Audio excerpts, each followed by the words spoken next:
I'm into numerology. What's your social security number, date of birth, bank numbers? What the?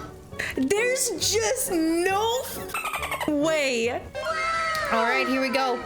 Hello, everybody. Welcome into a new video. My name is Koko, and we are watching killers who stole their victims' identities.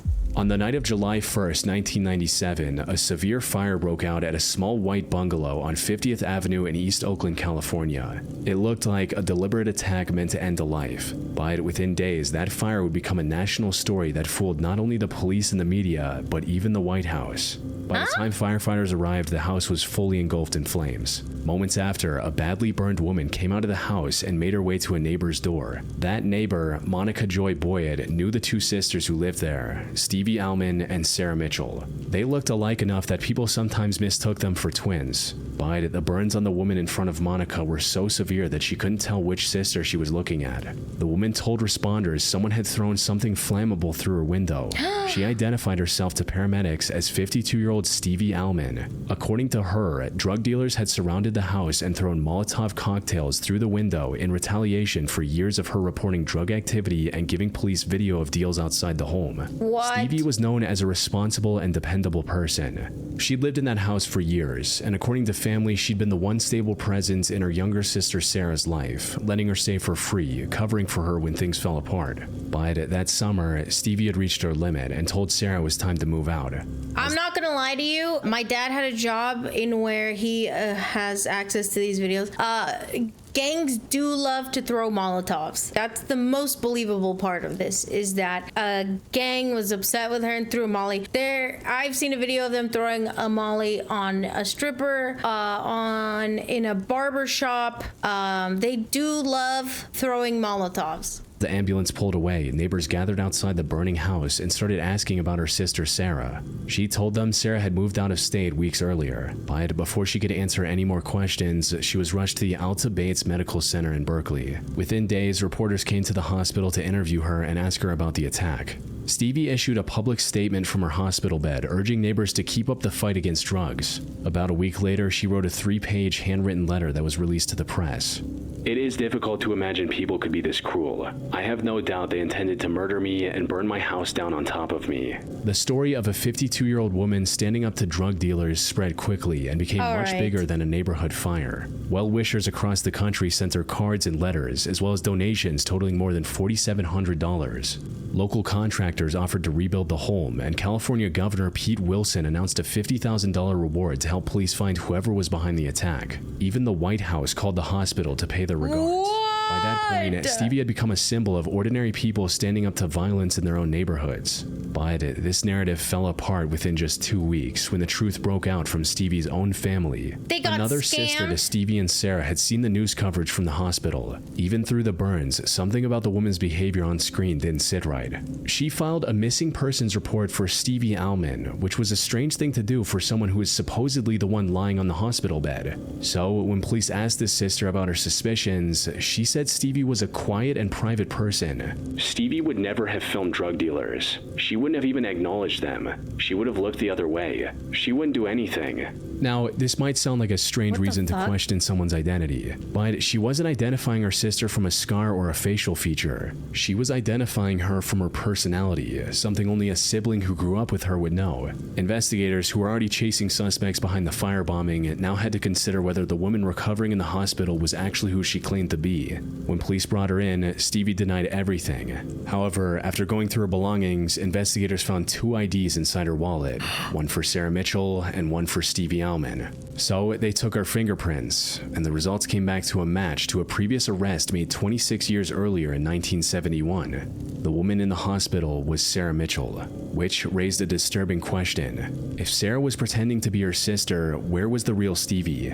On July 15th, investigators went back to the house on 50th Avenue Avenue with this new information. Almost immediately, they started seeing the contradictions in Sarah's story. Broken glass from the windows was found outside the home, not inside, which is the opposite of what investigators would expect if someone had thrown a Molotov cocktail through the window.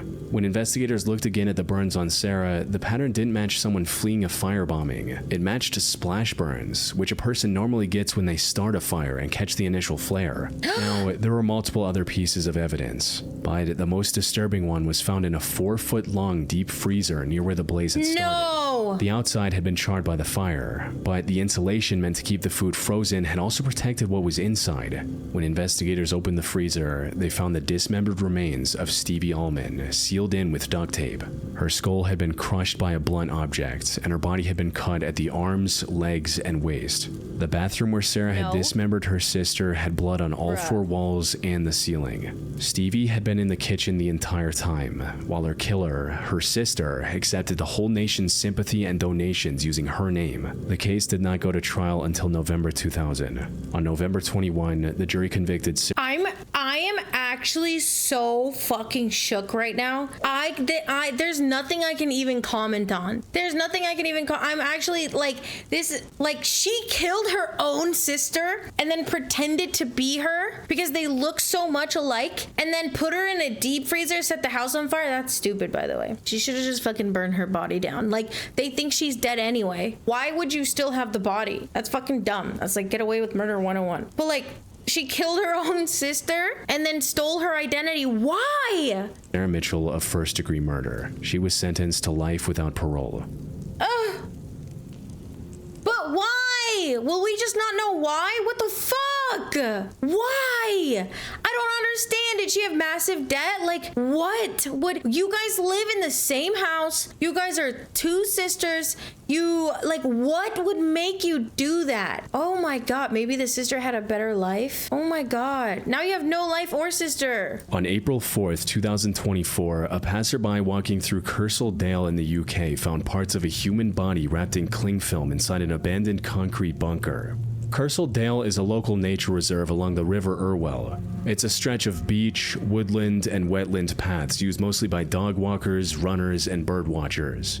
The wider Kersal area is no stranger to crime. Police have run multiple operations here over the years, targeting drug networks and gang activity. But even with that history, this was something else entirely. Detectives later described it as one of the most unprecedented investigations Greater Manchester police have ever conducted. After finding the remains, police immediately opened a murder investigation, but no one matching the victim had been reported missing.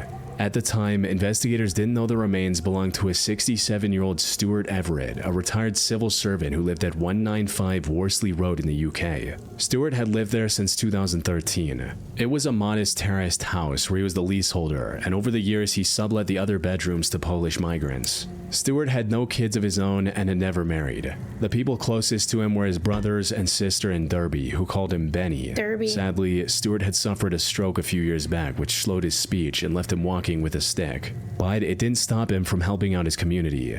Being the son of Polish immigrants himself, he ran English classes for the newly arrived immigrants in Manchester's Polish community. That was how he originally met a man named Marcin Majerkowicz. By 2017, Marcin had moved in with Stuart, and by 2024, they'd been living together for 7 years. In that time, the two had grown close enough that Stuart had started telling friends and family Marcin was his partner. In one email from 2021, he wrote to a friend about Marcin's tattoos, his shyness, and how the two shared just about everything, including Stuart's email account.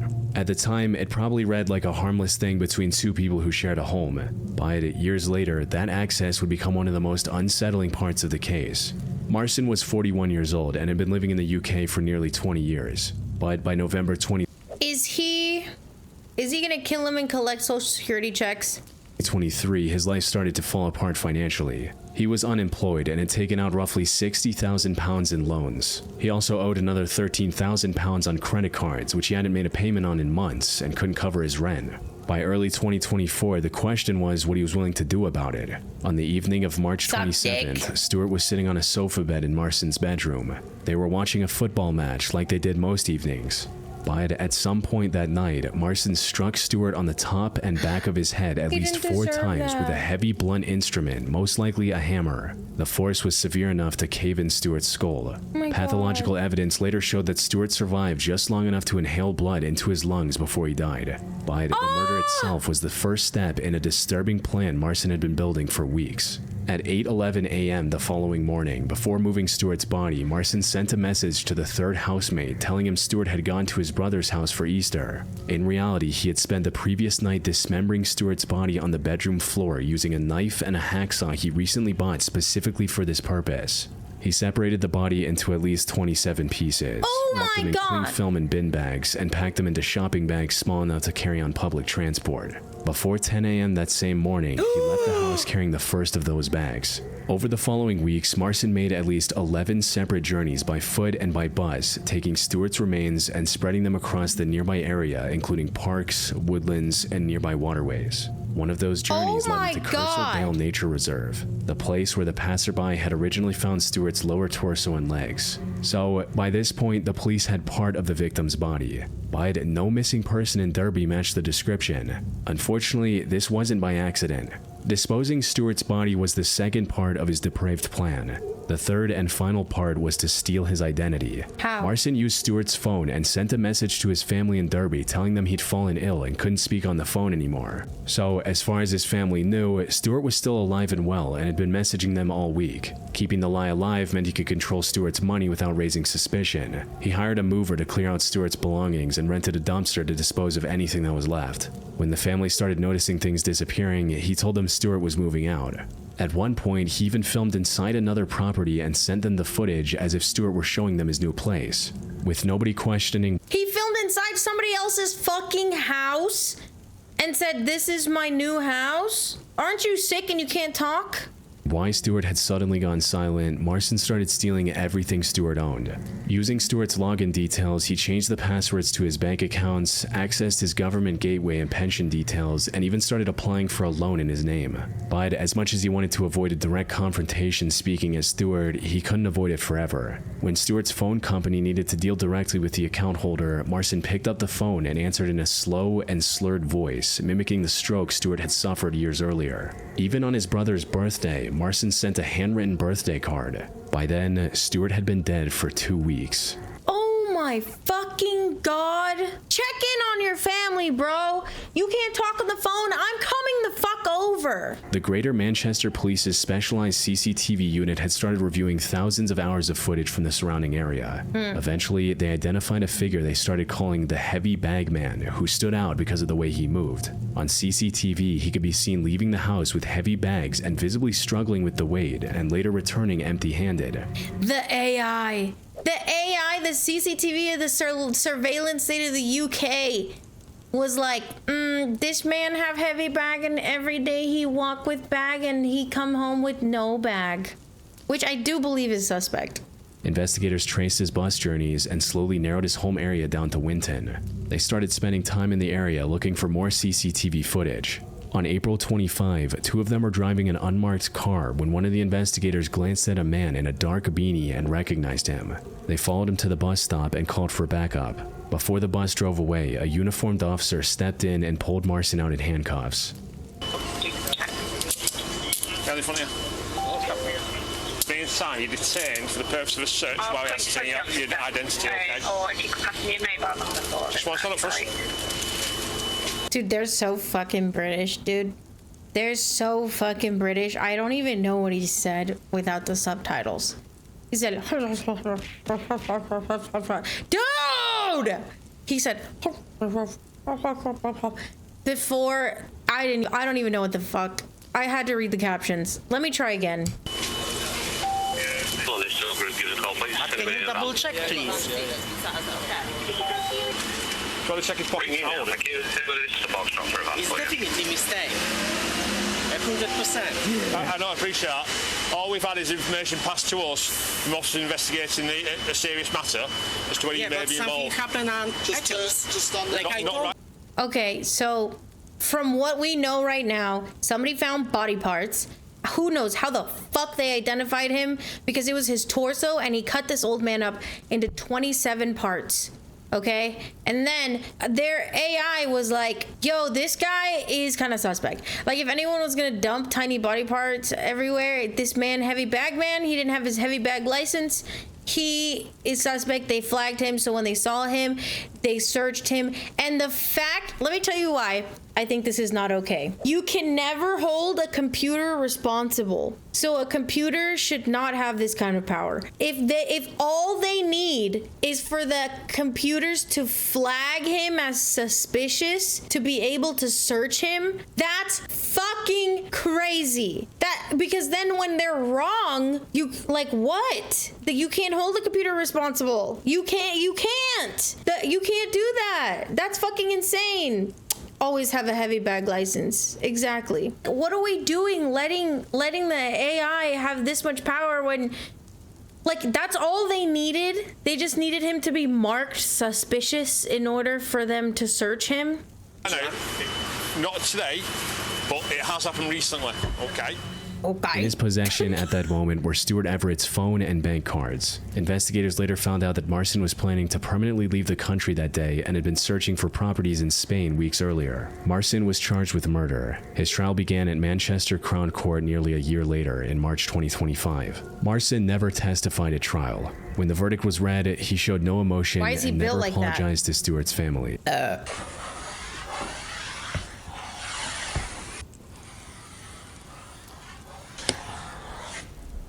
Why is he built like that? Why is he built like a wobbly piece of bread? Look. Toast. Look. What the? Why is he built like that? It's because he's evil. It's because he's fucking evil. It's because he's evil. This is what happens. This is what happens. This is what happens when you're evil. You start to look evil. Like, he looks like a Sith. Doesn't he? He looks like a Sith. Okay? He's that because all the evil made him look like a fucking wobbly peanut. Don't be evil, you guys. He showed no emotion and never apologized to Stuart's family. Only a third of Stuart's body was ever recovered, and Marcin refused to assist investigators in locating the rest. He was sentenced to life in prison with a minimum term of 34 years. Marcin Mierkiewicz. Oh my god. Oh my god! I forgot they do this in the UK, bro. I can't take this seriously. No, that's not his real hair. I can't take this seriously. I'm sorry. You could sentence me to life and I'd be like, all right, jolly mate. All right, sounds good. You're feeling a little bit... You're faffing around, are ya? You can't... Why do they do this? Why do they still do this? Like, let it go, redcoats, let it go. For the murder of Stuart Everett, I sentence you to imprisonment for life, taking account of all the relevant circumstances and the aggravating and mitigating factors that I have set out. The appropriate minimum term will be 34 years. The judge confirmed the murder was premeditated and motivated entirely by financial gain. 5 days before the killings, he'd looked up how much it would cost to borrow £50,000. With £60,000 in unpaid loans, credit card debts, and unpaid rent, Marcin's answer to his money problems turned out to be Stuart's life. A life which was brutally ended, and for weeks after, his identity was stolen by his killer. He was a nice man from what we know. On August 29, 2010, a group of trail bike riders cutting through the fire trails of Belanglo State Forest between Sydney and Canberra, Australia found Belanglo. human bones scattered across the forest floor. Among the remains was a skull. There was also a small silver earring, a single child-sized sock, and a decomposed women's t-shirt with one word printed across the front: angelic. For the next 5 years, that word was almost all the evidence investigators had about the victim. They ran her DNA against every state and federal database and cross-checked her against every open missing persons report in the country. But no one matching her description had ever been reported missing. This could have meant one of two things. Either no one was looking for her, or someone had made it look like there was no reason to. Because of how little evidence the case produced, investigators named her the Angel of Belanglo. By late 2011, the case had been open for over a year without any progress. With no leads left, police reconstructed. All right, wait a second. All they found was a sock and a t-shirt. Did they find a body? Did they find... Oh, human bones. Oh.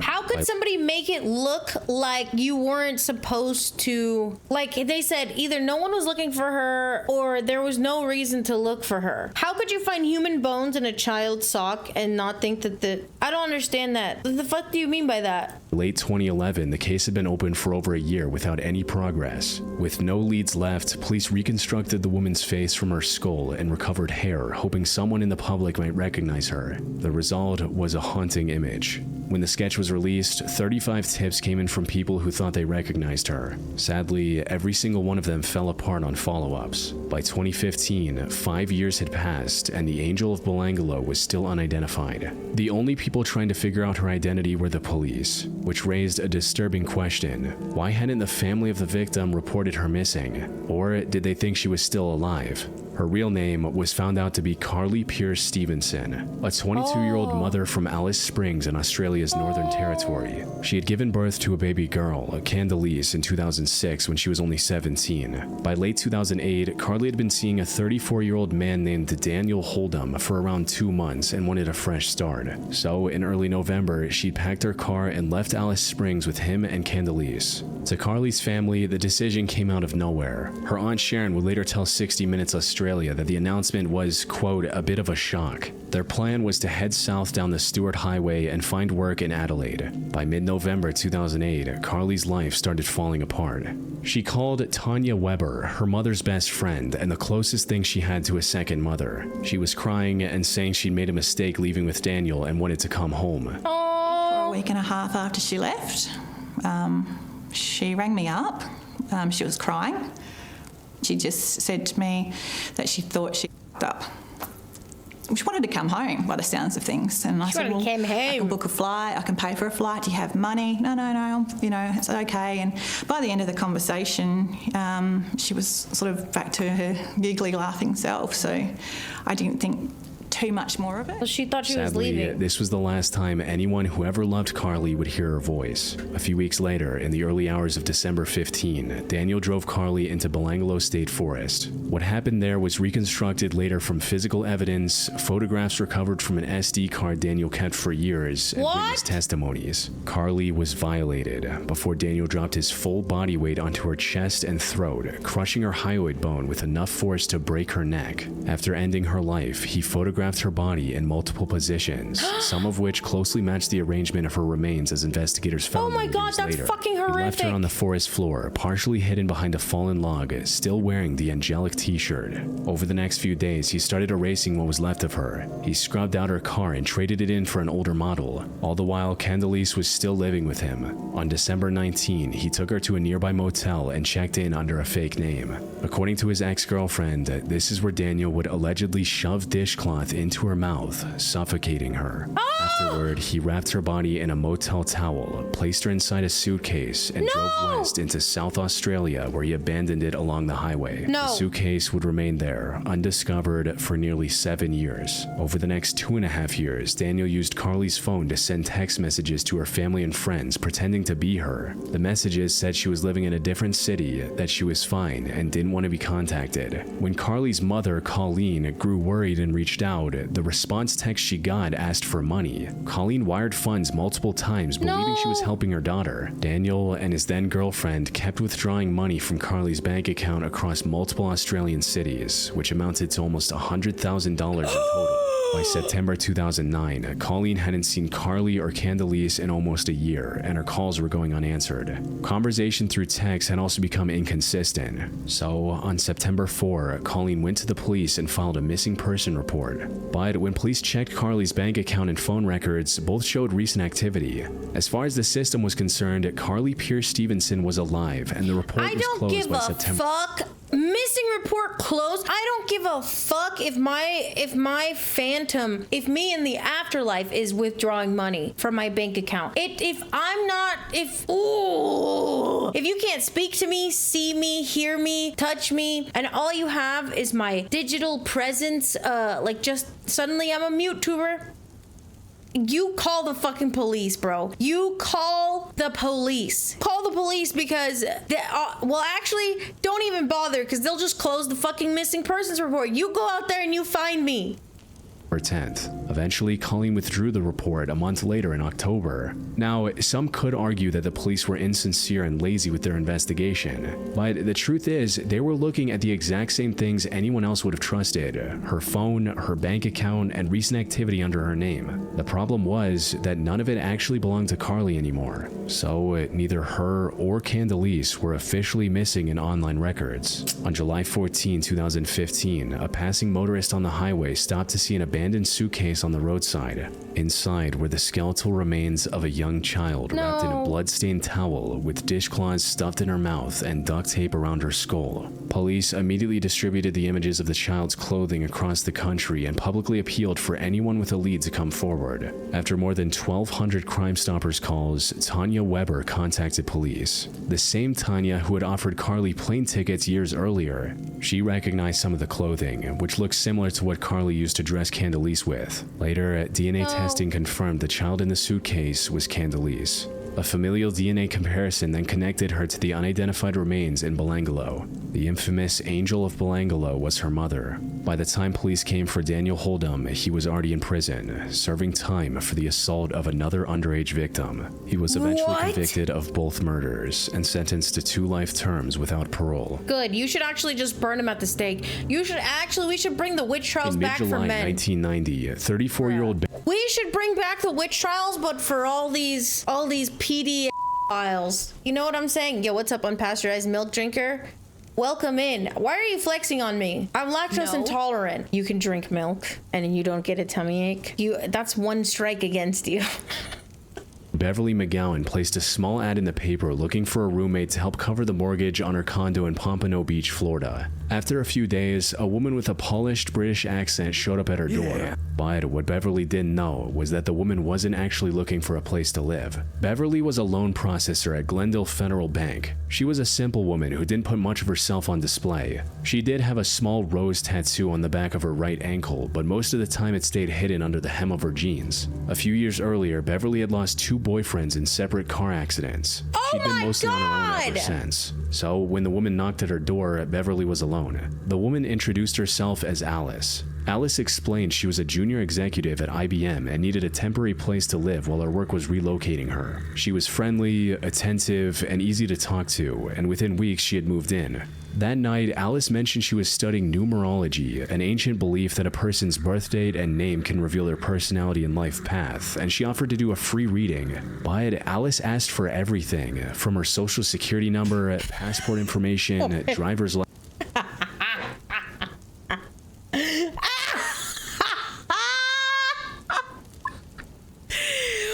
Shut the fuck up. This scam. This is women in male-dominated fields. She said, I'm into numerology. What's your social security number? Date of birth? No. Bank numbers? What the? There's just no fucking way.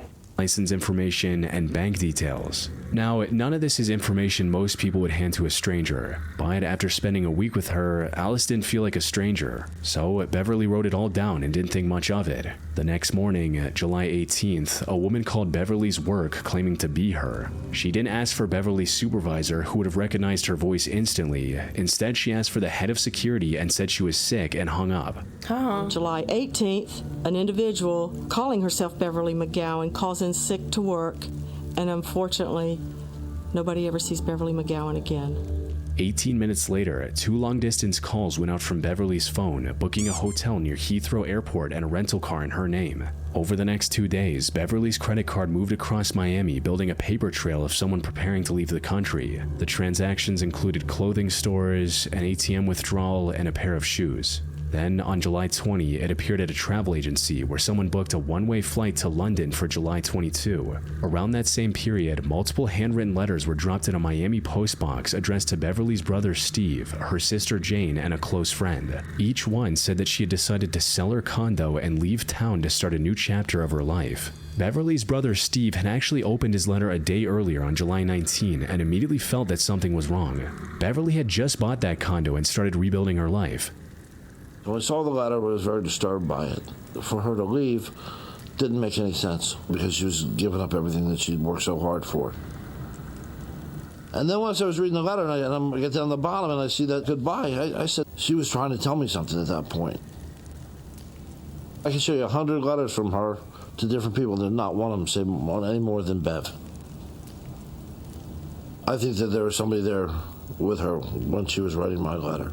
Trying to force Beverly to call home, Steve canceled her credit cards. That turned out to be a fatal mistake. The moment that card stopped working, investigators lost the ability to track down whoever had been using it.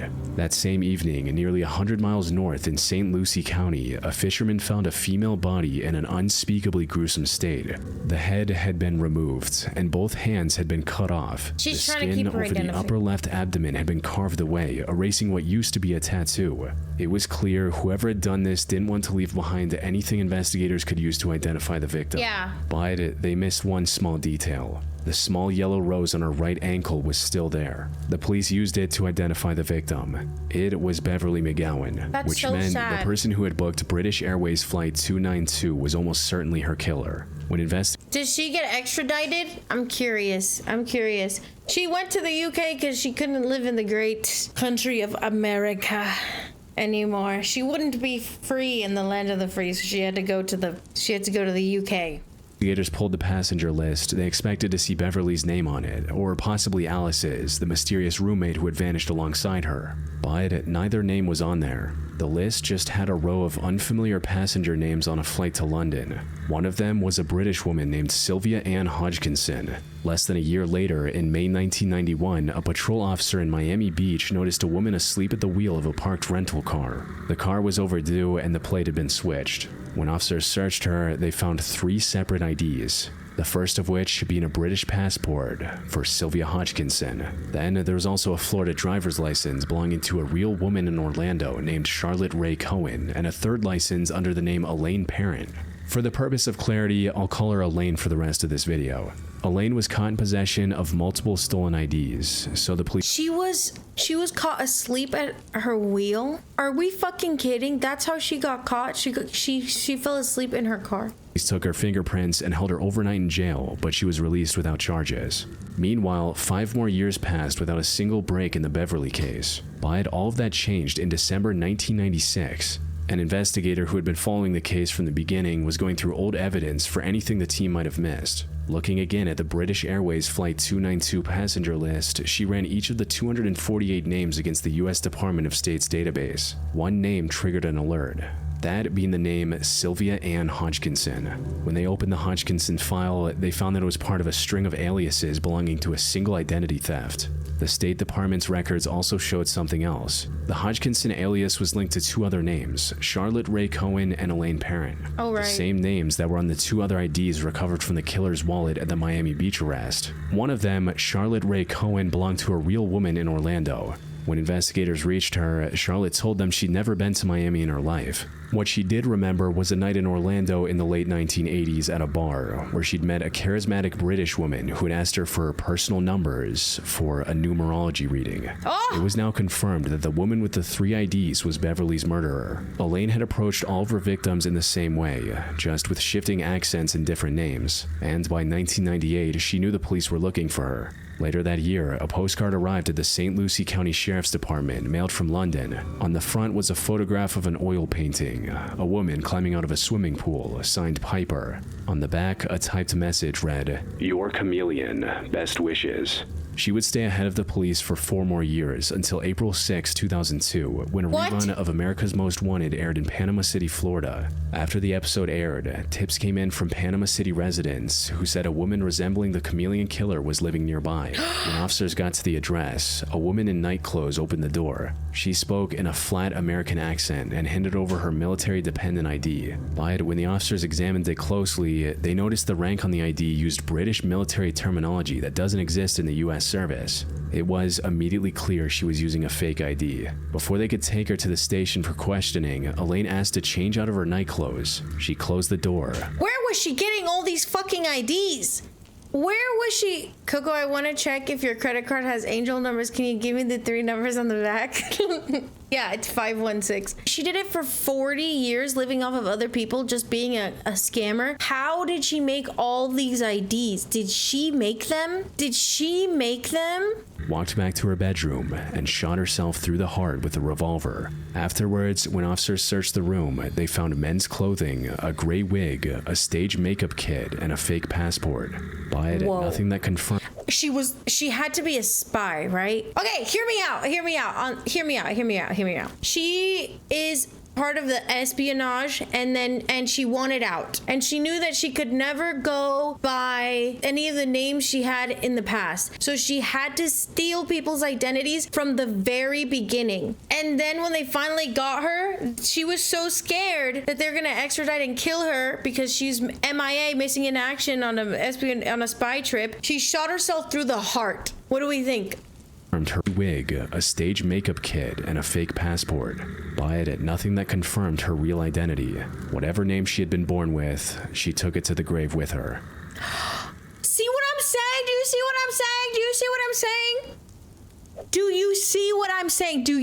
what I'm saying? They don't have a real name for her. They'll never know her real identity. She was a spy planted there, and she defected, okay? She defected, and she wanted to get away from everyone, so she killed a bunch of people and stole their identities. Because how would she know how to acquire and make those believable IDs? She had such a believable ID and passport, she flew to another country, and nobody knows her real name. She shot herself in the heart because she knew what would happen to her if she was found. Don't forget to like and subscribe to Chilling Scares. It was a very good video. I'm already subscribed. That was a really good, well-documented video.